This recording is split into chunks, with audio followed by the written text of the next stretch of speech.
Okay, in order to cut the binding strips and most of what I use for quilting, I use my little Sizzix cutter because it's just a lot quicker.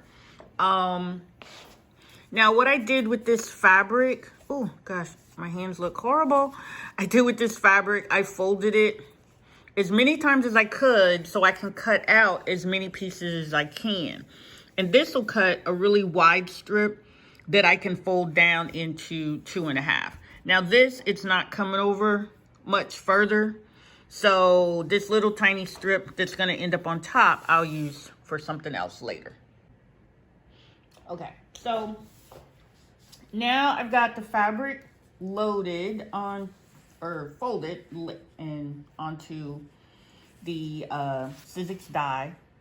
I just want to make sure I get the maximum number of pieces, strips out of this possible. So I'm gonna lay that down. Did I do that the wrong way? Okay, no, we'll go for this. So, okay, now I'm gonna sandwich the other piece on top and put it onto my handy dandy Sizzix cutting thingy device and just give it a little shove and then just crank on through.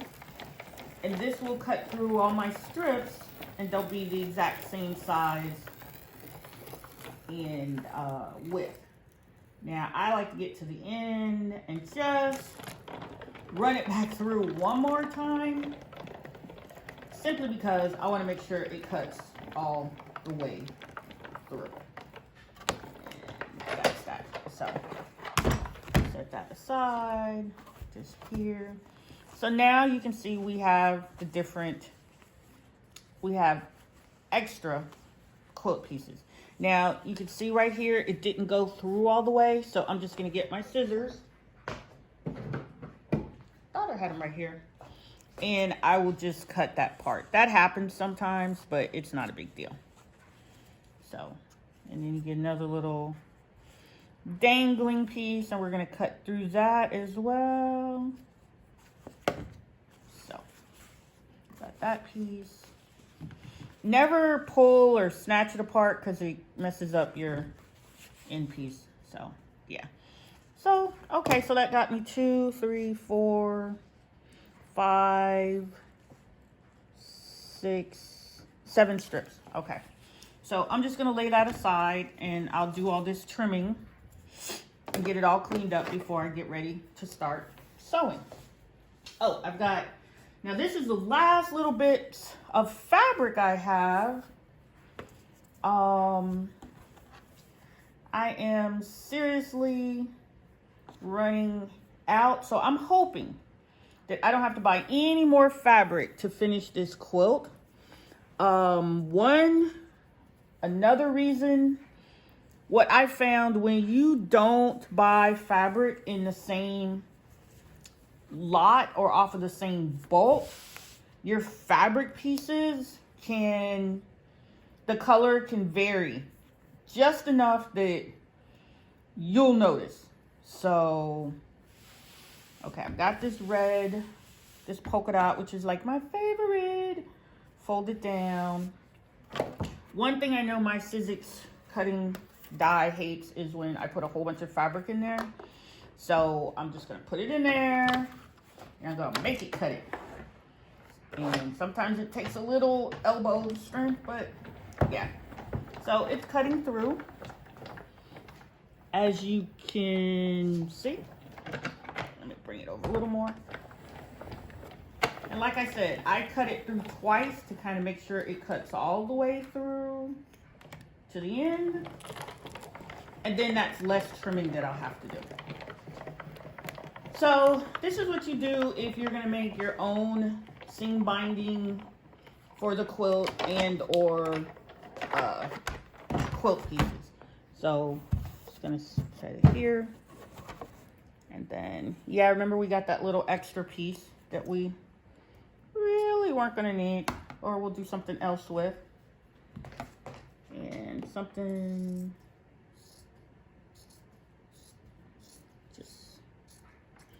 when you have multiple fake pieces, sometimes, at least with me, with the cutter, it won't go all the way through. So I have all of these, and I'm gonna set those aside. And then this is the last little bit of fabric that I have for this quilt. So we're gonna cut this as well. And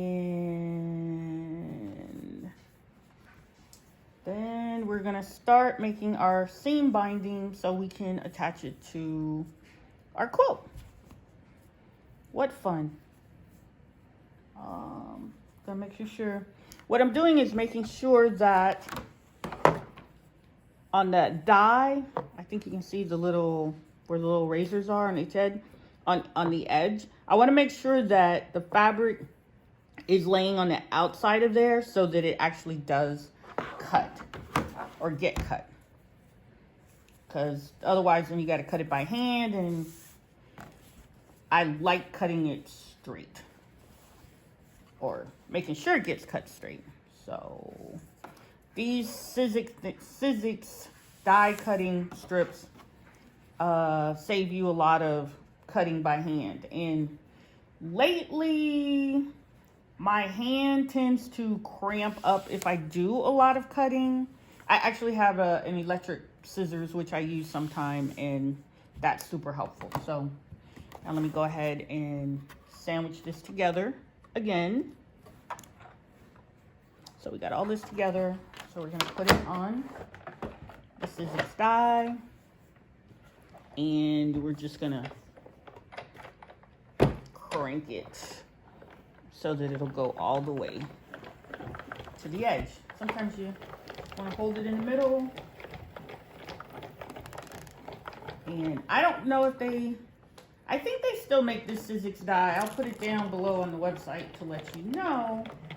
Like I said, I run it through there twice to make sure it gets cut, simply because I've got like I've got multiple layers of fabric here. I think when you don't have multiple layers of fabric, you probably don't really need to run it through twice. So I'm gonna get all my little extra strips off. And oops, there's a spot that didn't make it. So we're just gonna cut on the fold. Now, even if it's not perfect, it's okay, because remember, you still gotta stitch all these together, which is fine. Okay, these strips we save for something else. So we got 1, 2, 3, 4. So we've got our quilting strips. So all our binding strips are done. We're gonna put all the cutting strips away, and then we're gonna get started sewing this binding together. That should be enough for this quilt. If not, I'll be so upset.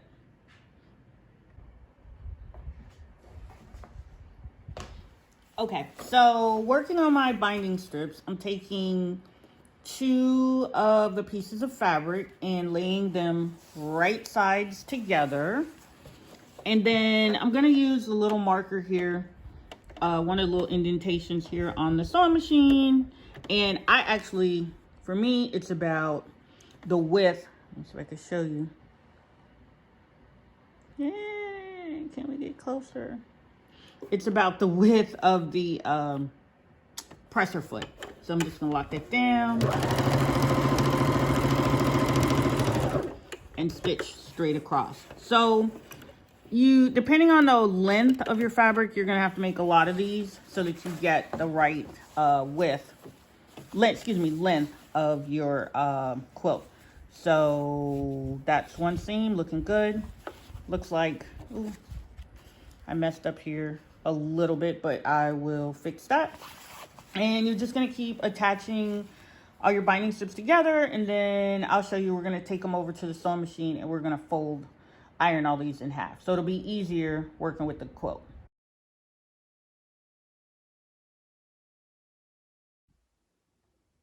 Okay, now you see I've got all the strips sewn together for the binding. So let me find the beginning strip and show you that we're going to Dang, we're gonna have to go all the way back to the beginning.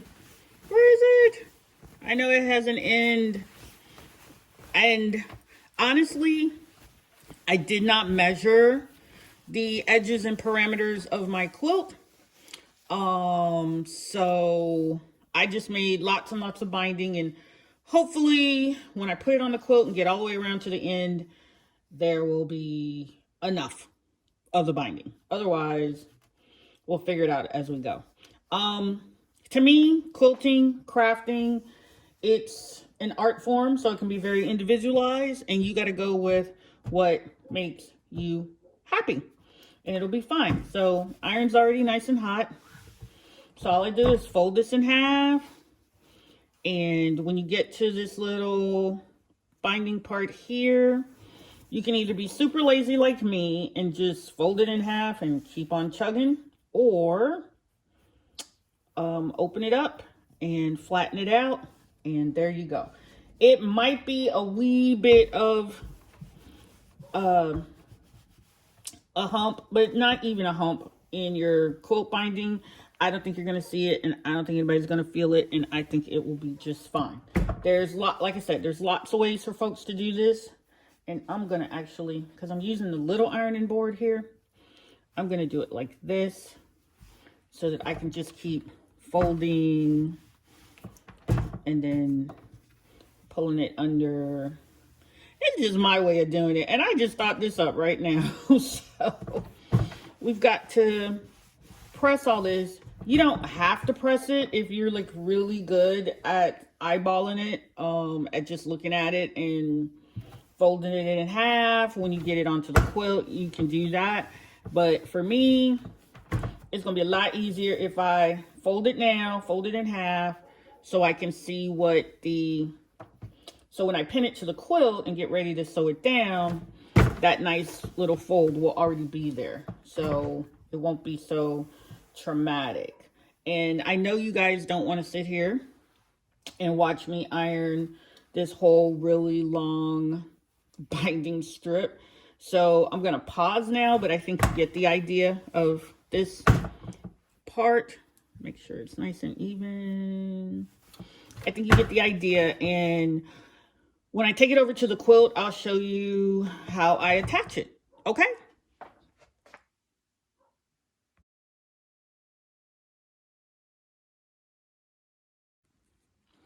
Okay, hey guys.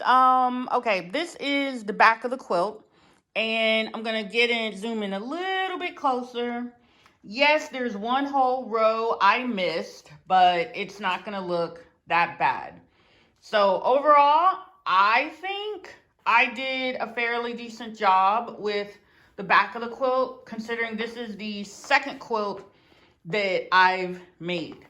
Now, I had a little problem here. As you can tell, the entire back of the quilt is this dark red wine ruby colored fabric.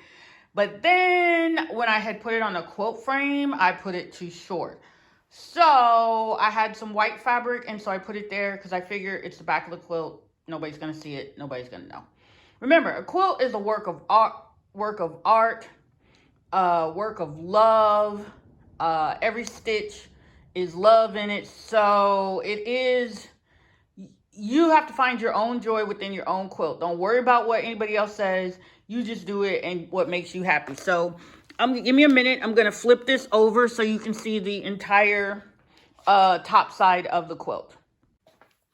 Okay, so don't get mad at me because I put the quilt on the floor, but I promise you, I swept the floor really well, but before I laid this down on the floor, but I'm actually going to wash it anyway once I get the binding on the edge. As you can see, this quilt is way bigger than 3 feet wide. I didn't measure it exactly. To me, this is an art quilt, a memory quilt. It has a lot of meanings in it. There were a lot of things going on in my life at different points in time when I was working on this quilt. So some people who say they see different patterns in the quilt that are symbolic. All I know is I didn't do that intentionally, but I love my quilt. I wish I had actually spent more time working on the intricate piece section in the middle, but I didn't. And actually, that kind of happened because this one fabric that's red, white, and black, I don't know if you can see it, I didn't get enough of that fabric. And by the time I went back to the store, nobody had it. And I don't know what the name of it was, and I can't find it anywhere. So that's why some parts of the quilt look different. There's there are these two patterns. There's a red polka dot. I love yellow. Yellow just brings out the brightness in everything, I think. Let's see. The edges are pretty basic. You can see there's a lot going on in this quilt. The one thing I love about quilts, they are all original and unique. Unless, of course, you get quilts from the store, and then those are pretty mass produced. But when you're making your individual quilt, make it how you like it. Like I said, for me, my quilts are my way of expressing myself creatively. It's about using crafting as therapy. It's about using some quiet time, some critical thinking skills, some improvising. Quilt making, there's a lot to it. So I hope you like what you see. And remember, there's going to be one last video, or there might be two videos, I'm not sure, of me putting the binding on the quilt. And that's kind of like the last little bit. And then this quilt will be done. I've already got plans for the next quilt, so stay tuned.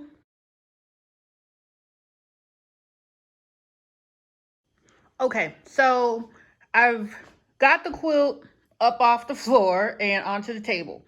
So what I'm going to do is stitch the binding all the way around to the back of the quilt. And then when I fold it over, I can stitch in the ditch. And it will be super boring for me to show you me stitching this long piece of binding all the way around the quilt. So I'll just stitch a bit, show you what I do when I get to the corners, and then when I get ready to turn it over and stitch it to the front side of the quilt, I'll let you see that. Okay, this might be a little hard to see, but when you're stitching the binding, and in this case, we're stitching it to the back of the quilt because we're going to flip it over and machine stitch it to the front of the quilt, okay? So you want to stitch when you come to a corner, stitch all the way off. Go all the way off to the edge. Then fold your fabric back, and then now just keep stitching on down. And that's how you fold your corners. Because see if I can show you with one hand. When you turn it over to the front side, it's going to look great. Okay? So that's what you do when you get to the corners. Stitch out to the end. Stitch all the way to the end. Fold the binding back up to that top edge, and then stitch all the way down. And yeah, I know I got a lot of little threads everywhere, but it's okay. Okay, also, don't let anybody tell you otherwise, but getting a quilt all up under your sewing machine, even if it's just for the binding, remember, a quilt is really big. So I've got it laid out here over 2 tables, and you still have to wrestle with it a little bit to make sure it gets right up under the sewing needles. So once again, labor of love, I'm telling you.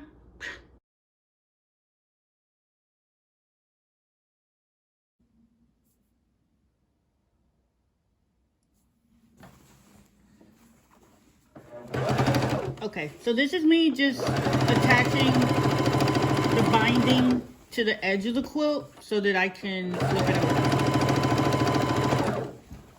And it's, like I said, it's a lot of fabric to wrestle with, but you get a good workout and your end product is going to be beautiful.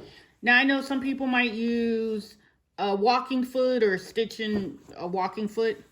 But I'm good with this, and I know sometimes people will use those gloves which kind of help you grip it, but I think me and my machine, we're getting the job done. It'll be fine.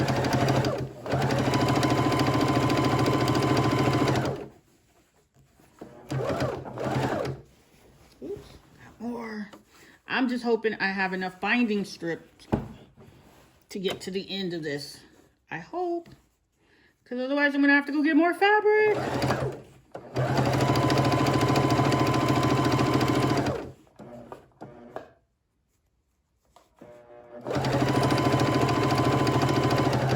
And definitely after you've done all this work, this is a part, take your time.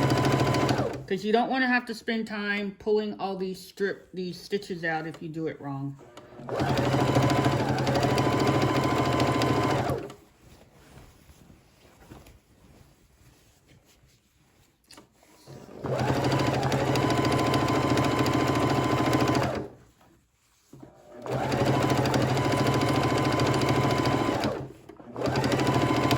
Sometimes I give it a little tug, a tiny little tug, if it seems like, you know, it's a lot of fabric.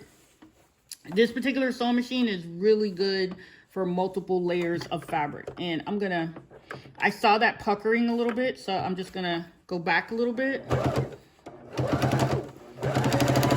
Because you don't want it to pucker and look all jacked up. Why is this tangled? Okay. Like I said, sewing is an art and a science, but you learn by doing. And sometimes, yeah, you're gonna make mistakes, but then you learn from your mistakes and you can correct those.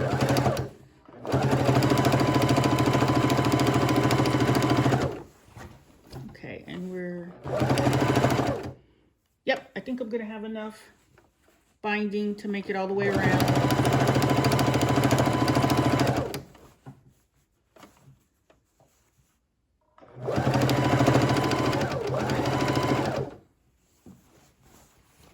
Okay, we're getting to that corner, so I'll be able to show you that.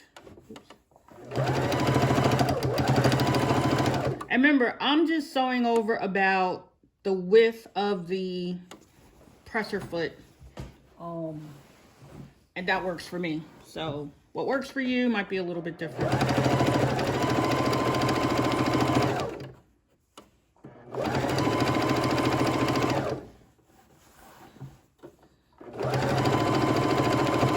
Okay, remember, stitch all the way off to the edge. Just raise this. Just cut it. So you want to turn it to where it's back to this edge, like that. Boom! Looks like magic, right? Let's see if I can zoom in a little bit more.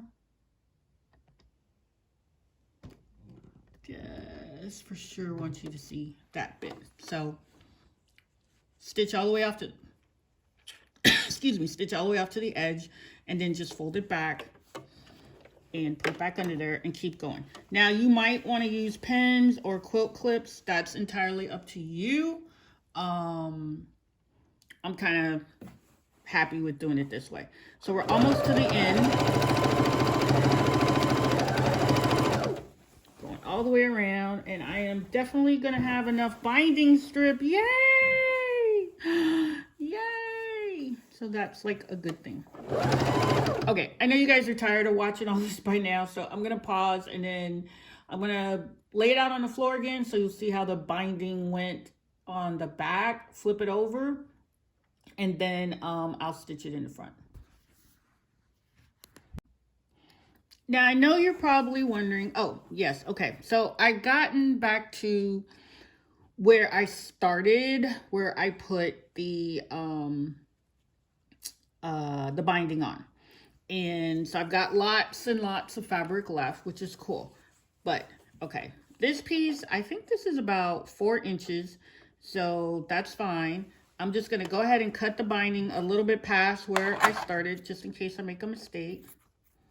So we're going to cut that. And woo, we got all this beautiful binding left. Maybe enough for a smaller blanket or project layer. So since I spent all that time ironing it, I'm going to fold this back up nice and neat. So if I use it in another project, it'll be good to go.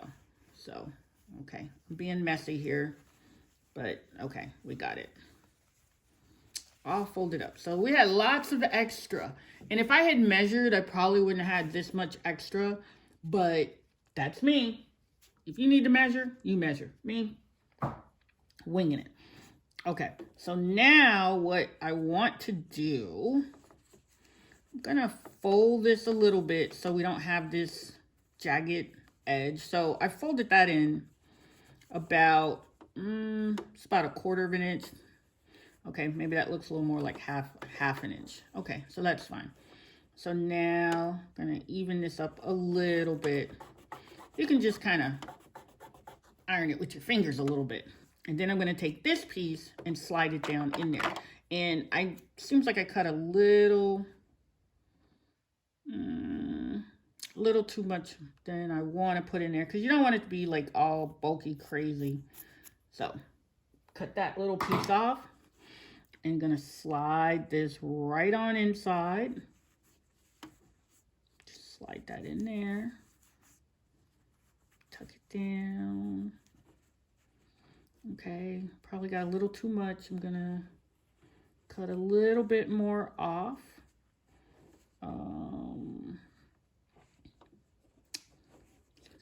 There, it goes there. So that's where the stitch is. Cut off a little bit, and if I don't, it's gonna look odd. So we'll cut that. So as you can see, it's a little bit past this stitch right here. So now I can just slide this on the inside, make it all nice and even. Take your time. That's in there, tucked in. Nice, nice, nice. Tuck, tuck, tuck. Okay, cool. So now you're just gonna stitch right down over it. And then we'll be ready to flip it over and finish it from the front. We're almost done. But I will tell you some secrets, something I'm gonna do. It's not a secret. I'm going to use my embroidery machine and put some words of love on here. Because once again, like I said, this for me is also a memory quilt. So I want it to last a lifetime and beyond. And it has some fond memories, some loving memories to go along with it. So got that all nice and neat. And now, where's my sewing foot? How'd it get way over there? Ooh, okay. Sorry. Okay, so I'm gonna go ahead and stitch this together.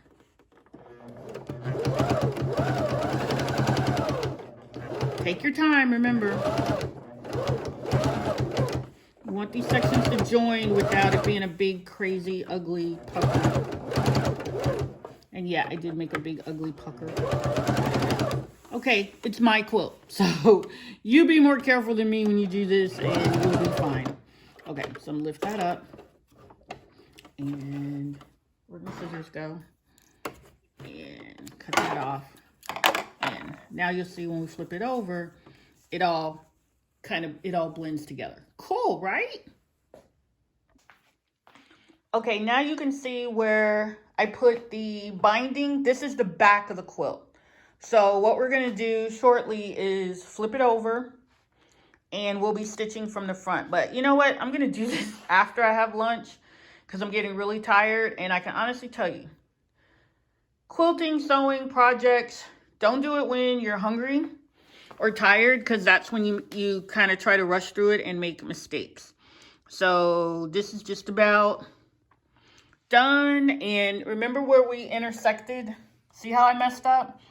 I'm going to actually pick that out, fix it, because I think when I turn it over, well, it probably won't look that bad, but I ain't put in all this work for nothing. So here we are with the top of the quilt, and we'll just be we'll be turning this all over and stitching right down along there.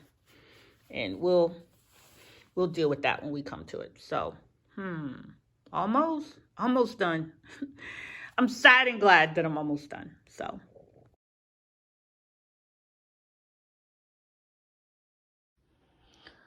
okay, ta-da! As you can see, I got the binding done all around the edge. This quilt is now 99.9% done. Sorry I'm showing it to you on the floor, but here's where it is. I'll probably post it on Instagram, Twitter, some other things later after I add a few things. So I think personally, it came out awesome. I'll write the dimensions down in the description below. But it's done. I hope I've shown you some steps and given you some encouragement that you too can make and create your own quilt. So thanks for watching. Thanks for keeping up. I know this video is probably really long, but I appreciate you all. Glad you watched me take it from start to finish. Have a good day. Bye.